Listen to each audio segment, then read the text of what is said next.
கோவை மாவட்டம் சூலூர் தொகுதிக்குட்பட்ட கருமத்துமட்டி நகராட்சியில் ஒரே வார்டில் 3 பிராந்தி கடை உருவாக்கியிருக்கிறார்கள். இதுதான் இந்த அரசுடைய சாதனையாக இன்று திறந்து கொண்டிருக்கிறது.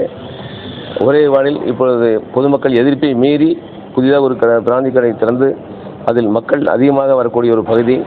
பக்கத்திலே தேவாலயம் இருக்கிறது. வாரத்தில் 2 முறை சந்தைக்கூடிய பகுதியாக இருக்கிறது. அதேபோல் பக்கத்திலேயே அரசு அலுவலகங்கள் இருக்கிறது. மக்கள் குடிக்கிற பகுதியாக இருக்கிறது. எனவே அந்த பகுதியினுடைய மக்கள் போராட்டம் இதுவரை பல போராட்டங்கள் நடத்தி உங்கள் தொகுதி முதலமைச்சர் இந்த திட்ட முகாமிலும் கூட மாவட்ட ஆட்சித்தலைவரை நேரில் சந்தித்து அவர்களோடு சேர்ந்து நாங்களும் விண்ணப்பம் கொடுத்தோம். ஆனால் 15 நாட்களாகி இதுவரை எந்த நடவடிக்கையும் எடுக்கவில்லை. எனவே மீண்டும் நம்முடைய நினைவூட்டல் கடிதமாக இன்று மாவட்ட ஆட்சித்தலைவரை இருக்கின்ற அனைத்து கட்சி சார்பாகவும் பொதுமக்கள் சார்பாகவும் விண்ணப்பம் கொடுத்திருக்கிறோம். கூடிய விரைவில் அந்த காந்தி கடையை அங்கிருந்து அகற்றாவிட்டால் பொதுமக்களை திரட்டி அந்த இடத்திலே ஒரு போராட்டம் நடத்தக்கூடிய சூழ்நிலை வந்துவிடும்.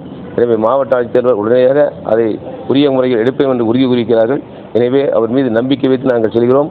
அவர் அகற்றாவிட்டால் பொதுமக்களை திரட்டி அந்த இடத்தில் போராட்டம் நடத்தக்கூடிய சூழ்நிலை உருவாகும் என்பதை நேரத்தில் நான் கூறிக்கொள்கிறேன். அதே போல தார் சாலைகளிடம் மிகவும் மோசமாக இருக்கிறது. தார் சாலை வேண்டும் என்று கோரிக்கை வைத்திருக்கின்றோம். அதேபோல் குடிநீர் பிரச்சனை பார்த்தீங்கன்னா நம்முடைய தொகுதியில் பல இடங்களில் குடிநீர் பிரச்சனை இப்பொழுது இருக்கிறது. அந்த குடிநீர் பிரச்சனையை தீர்க்க வேண்டும் என்றும் கோரிக்கை வைத்திருக்கின்றோம். பல பகுதியில் குப்பைகள் எடுப்பதில்லை.